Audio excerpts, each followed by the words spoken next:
আমার আজকের ভিডিওটি যারা দেখবেন তারা জানতে পারবেন অনেক কিছু। আসসালামু আলাইকুম সবাইকে, আলহামদুলিল্লাহ আমরা ভালো আছি। আশা করি আপনারাও ভালো আছেন। যে যেখান থেকে দেখছেন সম্পূর্ণ ভিডিওটি দেখার জন্য আমন্ত্রণ রইল। এটা কিন্তু আমার বাসার পেছনের অংশ। আলহামদুলিল্লাহ আমি কিন্তু দেশে ভীষণ মুগ্ধ হই। যাই হোক, এখানে আসল কথায় চলে আসি। এখানে চায়ের কাপে 4 কাপ পানি নিয়েছি লবণ আর হচ্ছে সয়াবিন তেল।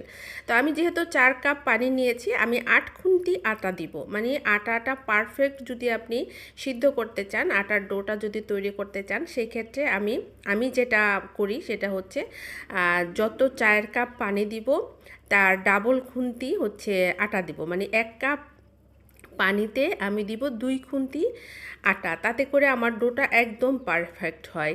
কিছুক্ষণ নাড়াচাড়া করার পরে যদি আপনার কাছে মনে হয় যে একটু পানি কম হয়েছে, তখন আপনি আধা কাপ পানি আবার মাঝখানে দিয়ে দিতে পারেন। যখন গরম হবে তখন মিক্সড করবেন। যদি গরম না হতেই মিক্সড করে দেন তাহলে কিন্তু আটাটা একদম নরম হয়ে যাবে। আর গরম করার পরে যদি আপনি মিশিয়ে নেন তাহলে আটাটা খুব সুন্দর হবে। আমার কিন্তু এখানে এই হাফ কাপ পানির প্রয়োজন ছিল না, আমি জাস্ট আপনাদেরকে দেখানোর জন্য, যদি বাই চান্স পানিটা কম মনে হয়, কারণ আটা দেওয়ার সময় অনেক সময় একটু কম বেশি হয়, সেই ক্ষেত্রে দেখা যায় যে একটু পানি মিক্সড করতে হয়। তো আমি অফ ক্যামেরায় ফ্যানের নিচে বসে আটাটা রেডি করে নিয়ে আসছি। আর আপনার আটার ডো যত সফট হবে, যত ভালো মথা হবে, তত কিন্তু সুন্দর রুটি হবে। এখানে আমি কিছু লেচি করে নিচ্ছি। আর একটা আপু বলেছিলেন যে সহজ পদ্ধতিতে রুটি বানানো দেখাতে। আপু, আমি আমার লাইফে যত রুটি বানানো দেখেছি তার মধ্যে এইটা ছাড়া আর কোনো সহজ পদ্ধতি পাইনি।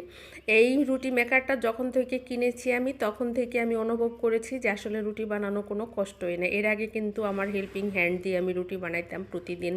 সকালবেলা সে এসে নাস্তা বানাই দিত। কিন্তু আমি যখন থেকে এই রুটি মেকারটা কিনেছি তখন থেকে মনে করেন যে আমি নিজেই রুটি বানাই। এটা বানাতে যে এত সহজ, আপনারা কেউ বিজ্ঞাপন মনে করবেন না, মানে প্রমোশনাল ভিডিও মনে করবেন না। এটা আমার ভালো লেগেছে, আমি সেটাই আপনাদের সাথে শেয়ার করেছি। আর সবসময় তাওয়াটার মধ্যে রুটিটা দেওয়ার আগে প্রথমে একটু মেজে নেবেন, তারপরে একটু গরম হলে অল্প একটু তেল দিয়ে যদি আপনি টিস্যু দিয়ে এইভাবে মুছে নেন, দেখবেন যে রুটিটা খুব সুন্দরভাবে ভাজা যাবে, তাওয়ার গায়ে রুটিটা লেগে যাবে না। একটা আপুর প্রশ্নের কারণেই কিন্তু আমি রুটি বানানোটা দেখাচ্ছি। অনেকেই দেখবেন যে প্লেটের চাপ দিয়ে রুটি বানানো দেখায়, একদমই ভুয়া, এটা কখনোই সম্ভব না। আর কয়েকটা রুটি ছেঁকার পরে এরপর আবার আরেকটু তেল দিয়ে আবার টিস্যু দিয়ে মুছে দিবেন। এইভাবে যদি আপনি সবগুলি রুটি ছেঁকেন দেখবেন খুব সহজ হবে। এবার ফ্রোজেন করা দেখাচ্ছি আমি। একটার পর একটা পলি দিচ্ছি আর আমি রুটি দিচ্ছি। এভাবে আপনি যত খুশি তত রুটি কিন্তু ফ্রোজেন করতে পারবেন। আরেকটা পদ্ধতি দেখাচ্ছি, সেটা হচ্ছে রুটির গায়ে এভাবেই 2 পাশে আটা লাগিয়ে একটার পর একটা রুটি আপনি রেখে দিতে পারেন। এখানে আমি 2 রকম দেখাচ্ছি, যদিও আমি শুধু গুঁড়িটা দিয়েই রাখি। আপনাদের সুবিধার্থে পলি দিয়ে গুঁড়ি দিয়ে 2টা দেখালাম। আপনি চাইলে যে কোনো পদ্ধতিটা অবলম্বন করতে পারেন। এইভাবে আপনি নর্মাল ফ্রিজেও রাখতে পারবেন, ডিপ ফ্রিজেও রাখতে পারবেন। তো এতক্ষণ আমি দেখালাম কিভাবে পারফেক্ট ডো করা যায়, কিভাবে সহজে রুটি বানানো যায়, আর কিভাবে ফ্রোজেন করা যায়। আমার ভিডিওটি ভালো লেগে থাকলে একটু ফলো দিয়ে একটু সাবস্ক্রাইব করে আমার পাশে থাকবেন। আপনারা ভালো থাকবেন, সুস্থ থাকবেন। আল্লাহ হাফেজ।